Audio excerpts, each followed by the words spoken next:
Introdução longa e vejam só. Desdobramentos envolvendo os personagens dos últimos dias. Samuel Puncher, aquele jornalista famoso do Metrópolis, que inventou a história do Shadow Cabinet contra Bolsonaro e tantas outras coisas, ele colocou um recorte da revista Fórum, aquela que trouxe com exclusividade a tal denúncia contra a Andresa Matais, e o recorte fala o seguinte: isso importa saber porque tudo tem um contexto. E na noite anterior, Samuel Puncher, também do Metrópolis e conhecido propagador de fake news.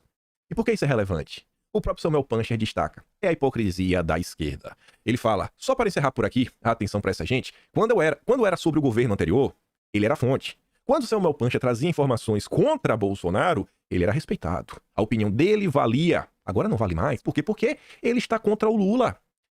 Por cobrar o governo atual de forma similar, virei propagador de fake news. O público que tire as suas conclusões. Aí tá ali, ele colocou 4 notas onde ele é citado na revista Fórum. Abordado pelo jornalista Samuel Puncher, Abraham se recusou a responder se era a favor da prisão de ministro da corte, conforme disse em reunião ministerial do dia 22 de abril. A outra, o momento em que o presidente se preocupa em dar o exemplo foi destacado pelo jornalista Samuel Puncher do portal Metrópolis. Assista. 2 dias depois, ela aparece falando sobre o aplicativo em uma unidade de saúde de Manaus. As informações são do jornalista Samuel Puncher. E por fim tá ali, ó, Pedro Batista, ex-diretor executivo da Prevent Senior, em uma live com Paulo Zanotto e cientista da USP, né? Fonte, Metrópolis por Samuel Puncher. É assim que funciona a esquerda. Pra esquerda, não existe aliado, pra esquerda não existe jornalista e nada. Pra esquerda é o seguinte, você é útil ou você não é útil. Nesse momento, o Samuel Puncher não é útil. Neste momento, o Estadão não é útil. Acabou. As coisas são simples. Pra esquerda é preto e branco. Simples. Ou você é útil ou você não é útil. Se você tá contra o Lula, a gente vai te descartar. Aí, ontem, 6h40 da tarde, meio que ele já previa que ia ter uma confusão, ele compartilhou uma postagem do Demore, que o Demore falava assim, ó: como o Estadão se tornou o porta-voz da extrema-direita atual. Jornalista revela a trama. E a nota tá ali, né, o link dá pra ver, da revista Fórum. A gente vai até falar sobre essa matéria, sobre essas revelações, que são relativamente interessantes. Aí o Samuel Puncher da RT, lembrando, orçamento secreto, pastores do MEC, joias, escândalos do governo Bolsonaro revelados pelo Estadão. E aí ele fala, funcionário da EBC classificando um veículo como extremista por publicar denúncias contra o atual governo é, em si, um ato antidemocrático. E o Sam, na sequência, falava: a minha ligação com o Estadão é zero. Só que isso não vai parar aí, porque a tentativa é de intimidar os críticos. Inclusive, a leitura da matéria da Folha, Glaze Jean e Felipe Neto engrossou onda de ataques contra jornalistas. E às 6h43 ele fez essa postagem. E ele sabia. Não ia parar por aí. Pra esquerda, ou você é útil, ou você é inútil. E o que é que o Leandro Demore fez? Volta. Vai pra cima. E o que eu acho muito engraçado é que a valentia do Leandro Demore é pra cima do Samuel Puncher. Eu queria ver o Leandro Demore falar isso na cara do Guilherme Amado, quando eles fazem lives juntos no canal do ICL do Eduardo Moreira. Eu não tenho nenhum amor por Luiz Estevão. Nenhum mesmo. Tô nem aí, eu quero que vá pra casa do chapéu. Agora, não dá pro Leandro Demore ficar fazendo live com o Guilherme Amado, que também, assim, o Samuel Puncher é um jornalista orelha seca do Metrópolis, né? Ele posta lá uns vídeos, etc. O Guilherme Amado tem uma coluna. É aquele jornalista que é tipo Andresa Matais, do Metrópolis. Por que o Leandro Demore não fala do Amado? Porque o Amado reza a cartilha do Lula, né? O Guilherme Amado tá bem caladinho sobre tudo que tá acontecendo. Aí ele da RT, colocando um fato que eu acho que o Brasil inteiro realmente deveria saber, eu acho que é um fato relevante, que tá ali, ó: Luiz Estevão é condenado por corromper policiais na Papuda. É a nota de 14 de janeiro do ano passado, Poder 360. Aí o Demore fala assim, ó: temos diferença de idade, formação ideológica, eu e o Samuel Puncher, e de carreira. Ó, já se colocou acima. Sequer o conheço. Sequer falo dele. Aliás, está mutado no meu Twitter. Mas vamos colocar de outro modo para entender essas diferenças. Será que o condenado Luiz Estevão, patrão do Sam, pode ser recebido por autoridade pública? Na minha opinião, pode. Na do Sam, não. Para mim, condenado é cidadão e mantém seus direitos de ter acesso ao Estado. Aí ele ainda fala: Bolsonaro recebeu isso. Aí já meteu o Bolsonaro no meio. Depois ele pula e fala: mas, e aí? Na régua dessa cobertura sobre a tal dama do mal, na qual o Sam está tão engajado, por quê, né? Como se tivesse um plano por trás. Uns condenados podem, outros não. Qual crime pode? Qual não pode? Difícil equação. A eventual esposa do Estevão seria chamada de dama da corrupção pelo site onde o Sam trabalha, em um veículo editado por mim jamais. A cada um, o que é justo e somente depois do trânsito em julgado. Condenada, em segunda instância, 10 anos de prisão por associação ao tráfico. Sabe, é assim, é um absurdo, absurdo, absurdo. E não é assim um pé rapado, um pé de chinelo. Cara, eu não sei.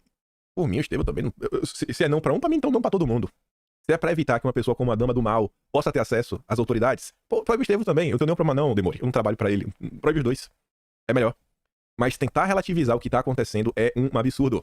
Um cara com um contrato de quase $500 mil com o governo Lula. E agora faz sentido, né? Porque o Leandro Demore tem um contrato tão valioso pra apresentar um programa de uma vez por semana. É um absurdo. E a turma faz questão de relativizar. É o mesmo discurso de um grupo de TV, né? Defina bandido. Defina bandido.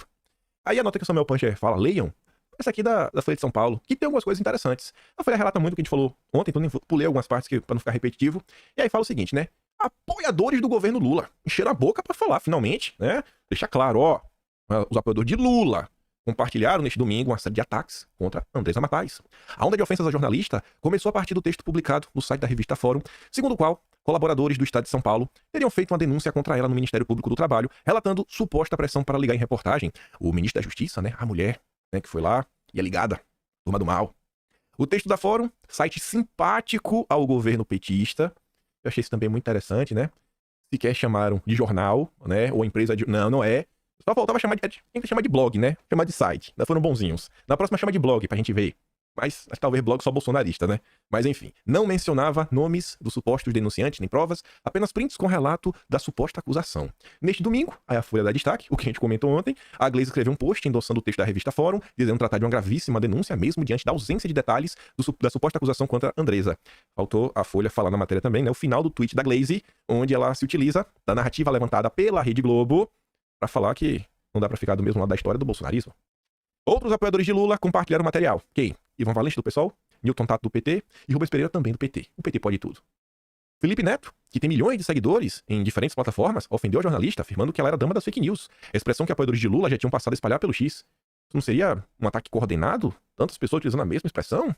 Depois a postagem, com a foto da jornalista, foi apagada. A assessoria de Felipe Neto foi questionada, mas não respondeu.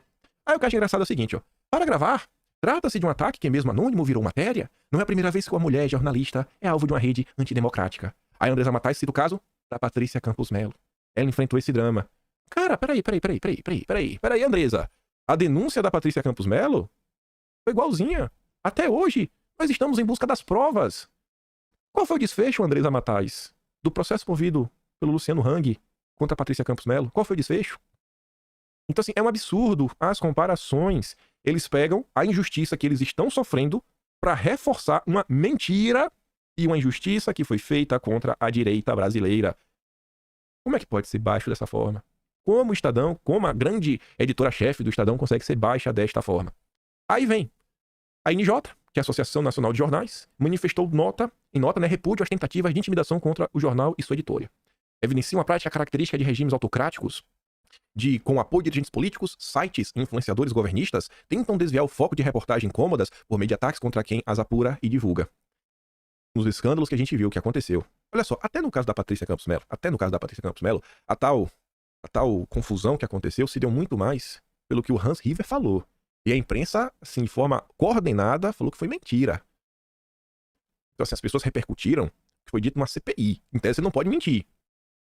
O que aconteceu agora foi, assim, uma perseguição a nível pessoal. Quando você olhava as discordâncias durante o governo Bolsonaro, ao que a imprensa publicava, na maior parte do tempo, as pessoas criticavam a qualidade do jornalismo e trazendo algum tipo de contraponto que, na maior parte do tempo, eram notas do próprio consórcio. A nota da Globo, que desmentia do Estadão, a nota do Estadão, que desmentia da Folha, a nota da Folha, que desmentiu o Metrópolis, a nota do Metrópolis, que desmentiu o UOL, e assim a coisa sendo construída. Mas eles tentam igualar os inigualáveis. É tipo a estratégia da turma do voto Lulo. Aí depois, a Folha de São Paulo fala o seguinte, que eles procuraram a Abrage, que é uma instituição da extrema esquerda, que finge ser a Associação Brasileira de Jornalismo Investigativo, procuraram a Abrage, procuraram a ABI, Associação Brasileira de Imprensa, procuraram a FENAGE, que é a Federação Nacional dos Jornalistas, que inclusive o Breno Altman, aquele do PT, que ela falou coisas bárbaras sobre o que está acontecendo lá no Oriente, estava lá numa palestra na FENAGE, procuraram o Sindicato dos Jornalistas de São Paulo, mas não houve manifestação sobre os ataques, até a publicação deste texto. Estes são os grupos que representam os tais jornalistas. Eles sequer têm coragem de defender a Andresa Matais. Nem a Andresa Matais. Essas pessoas têm coragem de defender. Porque, cara, a Abrage não é a Associação Brasileira de Jornalismo. É a Associação Brasileira de Lulistas. De lulistas. São braços do lulismo. Todos esses grupos. Quem cala, consente. Quem cala, consente. Quem cala, consente. Olha tudo que aconteceu. É quanto o Estadão, jornal de mais de 100 anos. Dos fundadores da bucha. E tá aí. Outras instituições, como a Comissão Arnes, não se pronunciaram. Sabe quem é a Comissão Arnes? É aquela que em março do ano passado, em março de 2022, ao lado da Fundação Perseu Abramo do PT, ao lado da Conectas, ao lado do artigo 19, no mês de março de 2022, tiveram a primeira reunião com, inicialmente, os assessores dos parlamentares do Partido Democrata, para falar que o Brasil estava em risco. A ameaça democrática, da liberdade de expressão, e isso dos jornalistas estão sendo atacados. E ficaram nesse processo, assim, um ano inteiro, fazendo a campanha de fora para dentro contra Bolsonaro, para a democracia vencer. E a Comissão Arnes agora desaparece. Desaparece.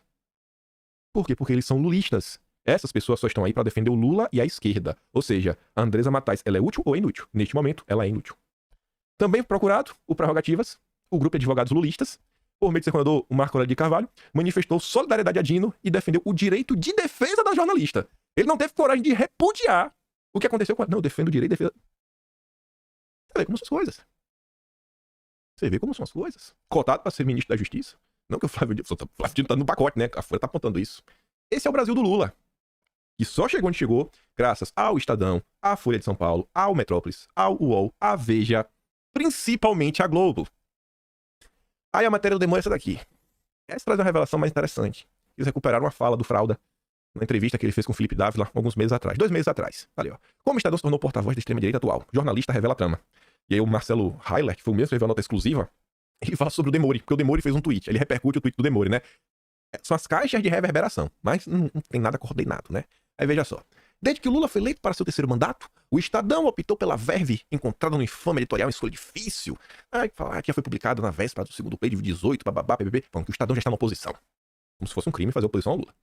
Por trás dos editoriais raivosos contra o governo federal, contra Bolsonaro era raivoso? Não. Alguma vez já foi utilizada essa expressão? Aqueles editoriais mentirosos contra Bolsonaro? Não. Agora é raivoso. Por quê? Porque é contra o Lula. Há uma trama complexa que envolve bilionários em busca da construção de um grande meio de comunicação para combater o PT e a esquerda como um todo. Quem revela a trama é o jornalista Leandro Demori. O empresário Luiz Felipe Dávila admitiu em um podcast gravado 2 meses atrás que ele, André Esteves, Rubens Ometo e Abílio Diniz, que é sogro do Felipe Dávila, estão buscando meios para comprar o Estadão. A ideia do grupo bilionário seria juntar todo mundo, Estadão, Oeste, Brasil Paralelo, Jovem Pan, um grupo nos moldes daquele comandado pelo Murdoch. Em seguida, Demori revela que a ideia seria combater esse governo perverso, falando do PT. Dávila também cita pejorativamente os Sleep Giants. O movimento de empresários faria parte de um arranjo político para apoiar, entre outros políticos, Kim Kataguiri. Olha só, já entrou o MBL no meio.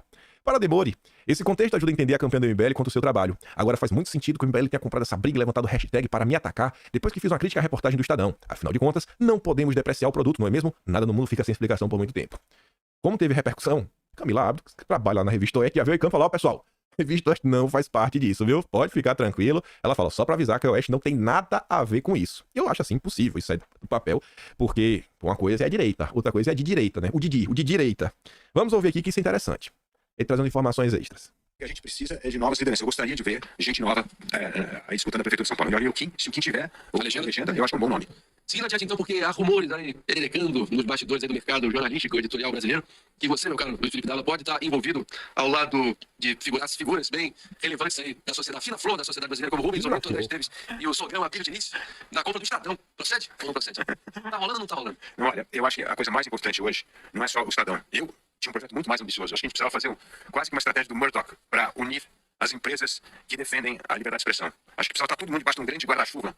Eu colocaria todo mundo. Jovem Pan, Estadão, Brasil Paralelo, Oeste. A gente precisa estar todo mundo junto. Isso aqui precisa ter um Murdoch para organizar essa que o nosso Roger Ailes, viu? Mas é o que a gente precisa. Porque não adianta. A gente não vai salvar a lavoura salvando um ou dois. A gente precisa estar unidos. Então, você vai produzir conteúdo de qualidade. Você vai fazer boas entrevistas. Você vai estar no jornalismo, né, diário. Você vai estar aqui com as grandes pensatas do país. Precisa ter mais coordenação entre essas coisas. Porque senão, sabe o que vai acontecer? Esse governo perverso vai continuar botando pressão nos anunciantes para tirar anúncios desses veículos porque eles são independentes. Então, assim, isso é muito ruim para um país que tem uma imprensa livre. Então, eu acho que a gente precisa ter um projeto muito mais ambicioso de criar uma verdadeira holding para salvar todos esses veículos num grande pool, porque sem eles a democracia no Brasil está em risco. Eu sei como as coisas funcionam aí nos bastidores aí de negociações dessa dimensão, mas você admite, pelo menos, então, que há tratativas preliminares nesse sentido. Ou isso é só um sonho embrionário seu? Está ainda numa fase de tentar angariar esse grupo para poder ter essa conversa. Mas a conversa tá rolando. Veja como são as coisas, né? Olha a união de direita. Já começa com novas lideranças. O bolsonarismo não pode fazer parte. Eles querem trazer, né, os votos, mas deixando o Bolsonaro de lado. É sempre assim. Aí, vamos pelo início. A fina flor da sociedade. Felipe Dávila. Vamos começar por ele. Foi candidato ao Novo ano passado, à presidência. Ficou em cima do muro. Murista, né? Não tomou lado em nenhum momento. Pegou voto nulo. Agora que é união. Agora que Bolsonaro tá inelegível, agora ele quer união. André Esteves. Falei pra vocês. 3 meses atrás. Conversando com um ex-ministro de Bolsonaro. Ele recebeu uma ligação do Moro. Já falando de 2022. E o meu ministro falou que já tinha tratativas, conversas, que o Ciro Nogueira também estava transitando muito, e que a turma do mercado aí, inclusive, tinha precificado o nome. O nome seria muito bom para 2022. Mas não vou falar quem seria esse nome, porque eu não vou dividir a direita. Mas não é o Zema. Não vou dividir a direita. Aí você tem o Abílio Diniz. Eu tenho até a nota aqui, tá? Não vou nem botar aqui no vídeo. Tá lá no final, claro, assim. Abílio Diniz, deixem a Faria Lima trabalhar. Deixa a Faria Lima trabalhar. Abílio Diniz fez campanha pro Lula. Fez campanha pro Lula. Tá desde o início do governo, apoiando o governo Lula. Faz o L, mas com força. É do núcleo duro lá do Grupo Esfera também, né? Não precisa nem muito explicar muito. E a joia da coroa, que inclusive foi o nome que apareceu em destaque quando o Lauro Jardim trouxe essa informação no Globo, só é possível venda do Estadão, Rubens Ometo, o maior doador, pessoa física, da campanha do Lula. Mais do que o Valfrido Vardi.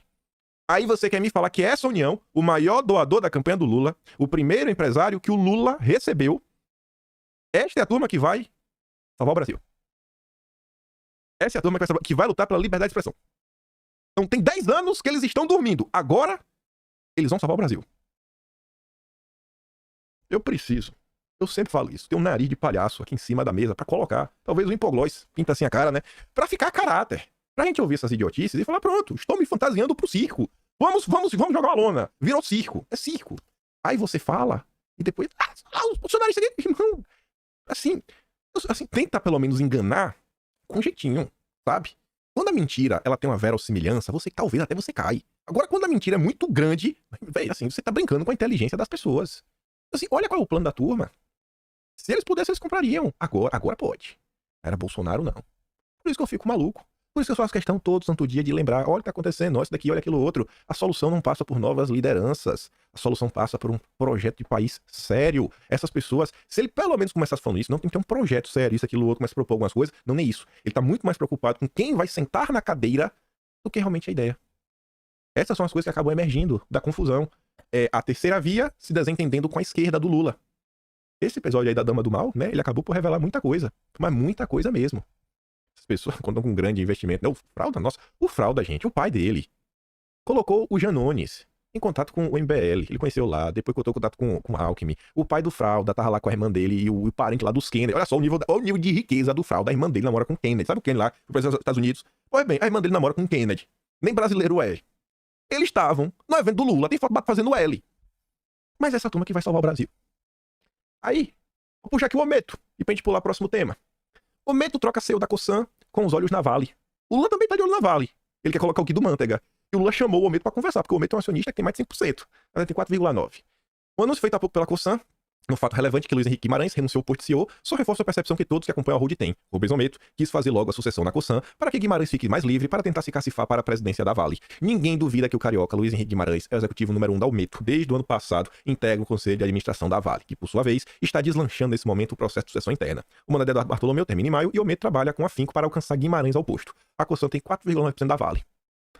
São notícias aí graças ao Fernando Henrique Cardoso, né? Tirou a Vale do Brasil, olha quem tá aí agora, comandando tudo.